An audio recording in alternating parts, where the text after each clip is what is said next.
श्री शिवाय नमस्तुभ्यम। अगर बच्चों के विवाह में लगातार देरी हो रही है, आप विवाह की इच्छा रखते हैं परंतु आपके बच्चों का विवाह नहीं हो पा रहा है, या स्वयं वह लड़का लड़की जो प्रेम विवाह की इच्छा कर रहे हैं और जहां शादी करना चाह रहे हैं वहां उनकी शादी होने में बार बार रुकावटें आ रही हैं।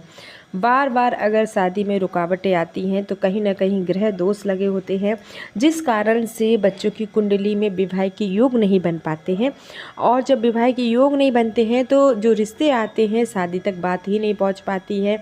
शादी तक बात पहुंचते पहुंचते किसी न किसी तरीके की रुकावटें सामने आ जाती हैं और आप काफ़ी ज़्यादा परेशान हो जाते हैं कि आखिरकार बच्चों के विवाह में देरी क्यों हो रही है, किसी प्रकार का दोष उत्पन्न हो गया है। आप चाहते हैं जल्द से जल्द विवाह हो, काफ़ी ज़्यादा उम्र हो गई है, 30-35 या उससे भी ज़्यादा अगर किसी व्यक्ति की उम्र हो गई है और उसका विवाह नहीं हो पा रहा है, उसके विवाह के योग नहीं बन पा रहे हैं, लड़का या लड़की है, आप जिस तरीके का वर वधू ढूंढ रहे हैं अपने बच्चों के लिए नहीं मिल पाता है, लाख प्रयासों के बाद भी काफ़ी ज़्यादा दिक्कतें आती हैं आपको, तो आपको नवरात्रि के समय यह उपाय ज़रूर करना है।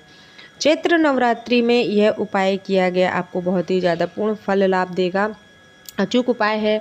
इस उपाय को करने से विवाह के योग बनते हैं और माता रानी की कृपा से उनको सर्वगुण संपन्न जीवन साथी की प्राप्ति होती है। जिस तरीके का भी वह जीवन साथी पाना चाहते हैं तो उस तरीके के जीवन साथी बनते हैं। सभी ग्रह दोष दूर होते हैं इस तरीके का उपाय करने से। शुभ ग्रह होते हैं कुंडली में और अच्छा प्रभाव डालते हैं, कुंडली में विवाह के योग बनाते हैं और आपकी मनोकामना को शीघ्र की शीघ्र पूरा हो जाती है अगर आप इस तरीके का उपाय करते हैं। चलिए वीडियो को आगे बढ़ाते हैं और बात करते हैं कि चैत्र नवरात्रि में आपको यह उपाय कब करना है, किस तरीके से करना है और इस उपाय को करते समय आपको किस मंत्र का जाप करना है जिससे कि विवाह के योग बनेंगे। तो अगर आप हमारे चैनल पर नए आए हैं तो चैनल को सब्सक्राइब जरूर करिएगा। वीडियो और उपाय पसंद आए तो लाइक करिएगा, कमेंट में जय माता रानी जरूर लिखिएगा। यह जो उपाय है आपको चैत्र नवरात्रि में करना है, जो कि अप्रैल माह में पड़ती हैं। 2025 1 अप्रैल से प्रारंभ होंगी और यह जो उपाय है आपको छठवें दिन करना है, यानी कि छठवें दिन माँ कात्यायनी की पूजा की जाती है। माँ कात्यायनी की पूजा करने से विवाह के योग बनते हैं।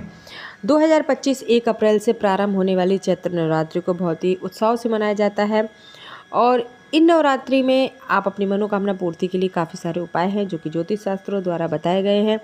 अगर आप करते हैं तो विवाह के योग बनते हैं और आपकी मनोकामना पूरी होती है। तो चैत्र नवरात्रि के छठवें दिन माँ कात्यायनी की उपासना करनी है, किस तरीके से उपाय करना है और आपको यह उपाय करने से किस तरीके के ग्रह दोष दूर होते हैं। श्री कृष्ण ने द्वापर युग में श्री कृष्ण को पाने के लिए गोपियों ने माँ कात्यायनी की पूजा आराधना की थी, जिससे कि उनकी मनोकामना पूर्ण की गई थी। तो माँ कात्यायनी की पूजा करने से वर वधू की प्राप्ति होती है। तो आपको यह उपाय माँ कात्यायनी देवी का जरूर करना है। करना क्या है, सुबह स्नान आदि करें और पीले रंग के आपको वस्त्र पहनने हैं, पीले रंग के वस्त्र पहनने हैं। अपने ही घर में इस उपाय को कर सकते हैं या फिर आप अपने यह जो उपाय है घर पर नहीं करना चाहते हैं तो आप किसी भी देवी के मंदिर में कर सकते हैं। वैसे तो आप अपने घर पे ही माता रानी की चौकी सभी के घर में विराजमान होती है नवरात्रि में, तो आप अपने ही घर में माता रानी की तस्वीर, फोटो, मूर्ति जो भी आपके घर में है तो आप अपने घर में ही रख कर इसको उपाय को करें। तो सबसे पहले तो पीले वस्त्र पहन ली हैं।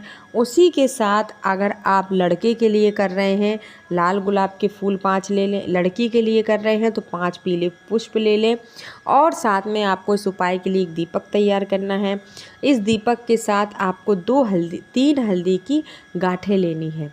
जो पिसी हुई हल्दी होती है वह नहीं लेनी है, आपको साबुत हल्दी की गांठ लेनी है। कहीं से खंडित या टूटी हल्दी की गांठ ना हो, साबुत चाहे छोटी हो, 3 हल्दी की गांठ ले लेनी है। और आपको लेना है 1 पान का पत्ता, 2 लौंग लेनी है और कपूर लेना है। अब आप इस उपाय को सुबह भी कर सकते हैं, इस उपाय को आप शाम को भी कर सकते हैं, जब भी आपके पास समय हो। आप दोनों पहर की पूजा के समय ही कर सकते हैं। तो शाम की पूजा में कर रहे हैं तो शाम को करें, सुबह कर रहे हैं तो सुबह करें। माँ के सामने बैठना है, अपने मंदिर पूजा घर में स्थल पर आपको बैठ जाना है। पीले पुष्प लेकर माँ के चरणों में समर्पित करना है। शीघ्र विवाह की कामना करते हुए श्री माँ कात्यायनी महायोगिनी 108 बार इस तरीके से बोलना है। माँ कात्यायनी देवी का नाम बोलना है, स्मरण करना है। माँ कर रही है तो अपने बच्चों के लिए करे इस तरीके का, बच्ची का नाम बोले, गोत्र बोले माँ के सामने और उम्र बोले, अपनी विनती रखे। स्वयं बच्चे कर रहे हैं तो बहुत ही अच्छी बात है। और इस तरीके का पुष्प चढ़ाने के बाद 3 जो हल्दी की गांठ ली थी वह माँ के चरणों में रख देनी है। और माँ के चरणों में रखते ही आपको अपने मन की कामना बोलनी है। और उसी के बाद आपने जो पान का पत्ता लिया था उस पान के पत्ते को आपको दोनों हथेलियों के बीच में रखना है। माँ के सामने उस 2 लौंग के जोड़े को रखते हुए आपको विनती करनी है कि जल्द से जल्द बच्चों का विवाह हो, या स्वयं बच्चे यहाँ प्रेम विवाह के लिए इच्छुक हैं उनको अपनी मनोकामना बोलनी है। और कपूर रखते हुए इस 2 लौंग के जोड़े को पान के पत्ते पे ही प्रज्वलित कर लेना है। उसके बाद आपको इसकी ध्वनि लेनी है और जो आपने हल्दी की गांठें समर्पित की थी माँ के चरणों में, उन हल्दी की गांठ को दूसरे दिन आपको उठा लेना है और किसी भी लाल या पीले कपड़े में उन तीनों हल्दी की गांठ को बांध लेना है। और जहाँ आप सोते हैं, जहाँ आपका कमरा है, वहाँ आपको तकिए के नीचे इन तीनों हल्दी की गांठ को रख देना है। जब तक विवाह का योग नहीं बन जाते, जब तक आपका विवाह नहीं हो जाता, जब तक आपको यह 3 हल्दी की गांठें अपने बच्चे के रूम में, या बच्चे स्वयं कर रहे हैं तो उनको भी अपने आसपास कहीं पर इन 3 हल्दी की गांठ को रखना है जो माँ के चरणों से आपने उठाई है। और जब आपका विवाह हो जाता है तो वर वधू सहित आपको बहते हुए गंगा जल में इन 3 गांठों को जल में प्रवाहित करना है। जो यह उपाय है बहुत ही आसान है, बहुत ही सरल है, बहुत ही अचूक उपाय है। इस उपाय को करने से आपके बच्चों का विवाह, और स्वयं बच्चे जो हैं परेशान हैं, लड़का लड़की हैं, वर वधू की इच्छा रख रहे हैं परंतु विवाह नहीं हो रहा है, तो उनका विवाह जल्द से जल्द हो जाता है और माता रानी की कृपा से मनोकामना पूरी होती है।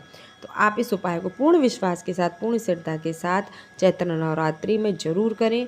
वीडियो पसंद आई हो लाइक करें, चैनल पर नए हैं सब्सक्राइब करें, कमेंट में जय माँ कात्यायनी देवी जरूर लिखें।